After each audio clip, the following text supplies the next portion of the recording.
All right, we're going to take you back out live now to the South Crest area. We are continuing to check in on what looks to be a major flooding situation there. I was literally playing VR with my dad. Next thing I know, I see water. I hear the rain coming down, and we're talking about it because he can hear it. And I'm thinking, okay, let me check the backyard, see a little water back there. So I looked out the front. My car was floating down the road. Yeah, my mom at first, she was joking. She was like, get the kayak out because it's flooding. And maybe 30 minutes later, she came back and the water was already inside the house. The highest part of our house was our kitchen island, and that's where we were sitting on top of until we were able to get out safely. Dog? Where? He was there in my house, but he's 3670. But I know they have to pick him up first. Here we are looking for a woman's car that was parked in her driveway. And there it is, guys. That's it right there. Wow. It's in somebody else's front yard. And you're obviously not happy. You're talking about how you've told the city about this before. We told them about it. We told them, we said it's going to flood. You guys better be prepared for it. We asked them to clean the channel out. It's full of debris. Up there is concrete. Down here is mud and dirt. We got trees growing in there.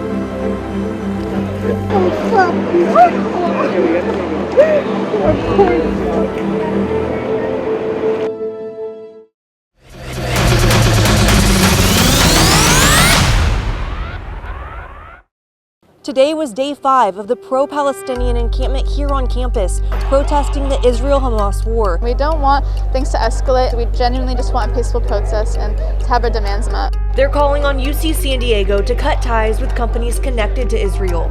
They also want the school to speak up and denounce the war. There have been over 30,000 dead, and we need to stop that. I am a Jewish American myself. It is not anti-Semitic to criticize the Israeli bombardment. It is not anti-Semitic to criticize the state of Israel. There are groups on campus that have been calling for the genocide against Jews in a grotesque, violent, anti-Semitic way.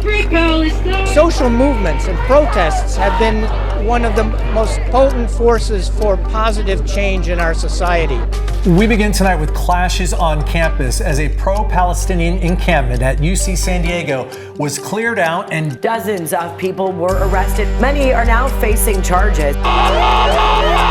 Some of the charges include unlawful assembly, you have resisting arrest, as well as unauthorized encroachment, camping and storage of personal belongings on university property, curfew violation on university property. We have every single right to protest, and the brutality that we were met with today was unprecedented. When it crosses the line, you start breaking laws, there's damage to property, and you're not obeying lawful commands, then the university has a duty towards other students. You can voice your opinion on a college campus, but not when it inhibits me going to school.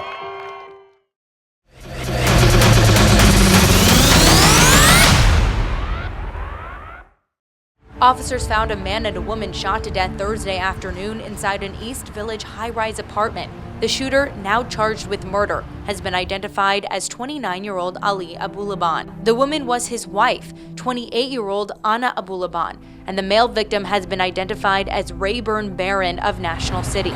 To his more than 950,000 followers on TikTok, Abulaban is known as a funny guy, but a family member says the funny guy he knew changed as his marriage fell apart. Part of the reason that Ms. Abulaban left the defendant was due to prior domestic violence. Prosecutors say in the morning of the shooting, Abulaban returned to the apartment he and his wife Anna once shared. And when he heard his wife with another man inside the apartment, he got a loaded gun.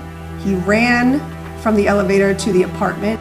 First, he shot Rayburn Barron 3 times, and then he fired at his wife, leaving 1 gunshot wound in her forehead. Any tears that he's cried in this courtroom have been for himself. He sentenced Abulaban to life in prison without the possibility of parole. The bottom line here is he will die in prison. He will never be a free man. He will take his last breath there.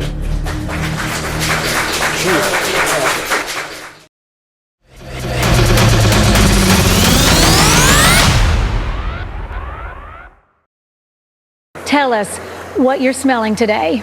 We have all been dealing with this issue for literally decades. It smells like sewage. It smells like sewage, sadly, all across the South Bay. The recognizable sewage smell is hydrogen sulfide gas. It can cause headaches, lung irritation, nausea, dizziness, vomiting, and is linked to serious long-term health issues. The untreated sewage has had significant environmental, economic, and public health impacts. It's pretty bad. I can't even let my dogs outside. The CDC will be speaking with randomly selected households around the Tijuana River Valley. They want to find out what health issues people might be experiencing that could be caused by the sewage. Having empirical evidence will help us make our case that this is indeed a state of emergency. Wednesday's killing of a bipartisan stopgap spending bill to prevent a government shutdown has huge ramifications for our county. There was $250 million in there to help fix the South Bay wastewater treatment plant. Will we vote on something today? I think the answer is yes. Will it pass or not remains to be seen. The bill is passed. On this vote, the yeas are 76, the nays are 20. The bill is passed.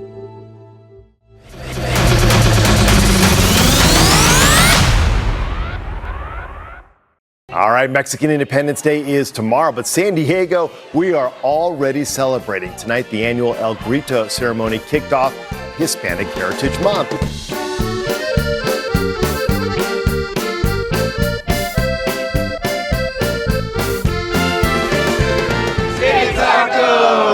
The owner of City Tacos built a dog park at his restaurant because customers need to be hands-free for all of this food. These are the best tacos in the city.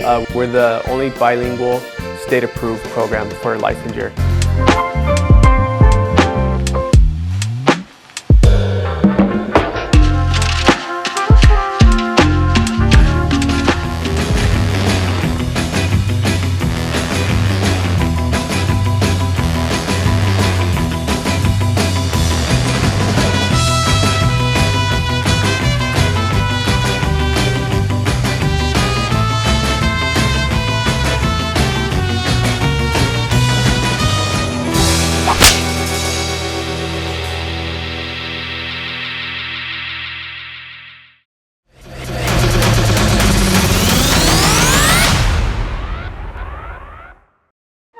Albert Gietzen is embarrassed he fell for a scam.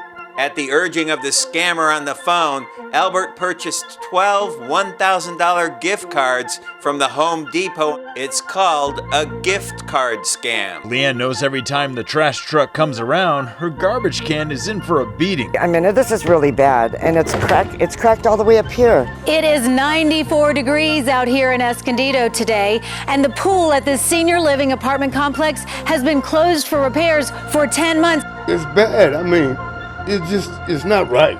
You go to work, you come home, and want to take a nice shower, feces all in your bathtub, you got to clean it, come on. One day after CBS 8 emailed Home Depot, the company responded and agreed to refund Albert's money. I took her trash can myself down to Environmental Services. Since the bin was only 2 years old, it only cost $14 for a new one.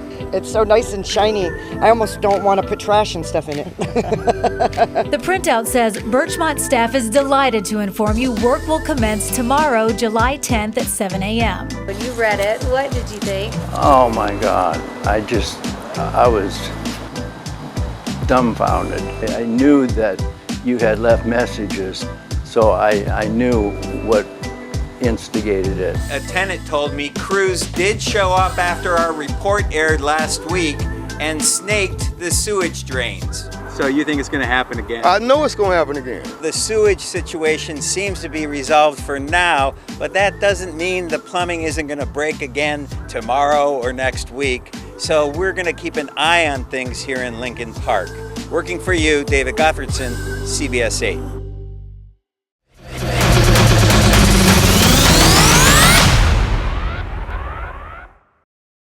On May 16th, 1949, the CBS 8 transmitter on Mount Soledad Good evening, everybody. Here's the news picture tonight. Started delivering television to San Diegans for the first time. 1949 Admiral Television. What a tiny screen looked like back then. I think people were amazed. The video quality was rather poor. Owning the big story has always been a CBS 8 trademark since the beginning. You go to broadcast television for news. John Howard here with weather, sports, traffic, fire, earthquake. Marcelo Lee is standing by live. We need people who know what they're doing and have been trained to fact check the information. As the years fly by, our anchor teams, meteorologists, and reporters renew an oath to connect San Diegans with information you can trust. Jeff Sevely. 75 years! CBS 8.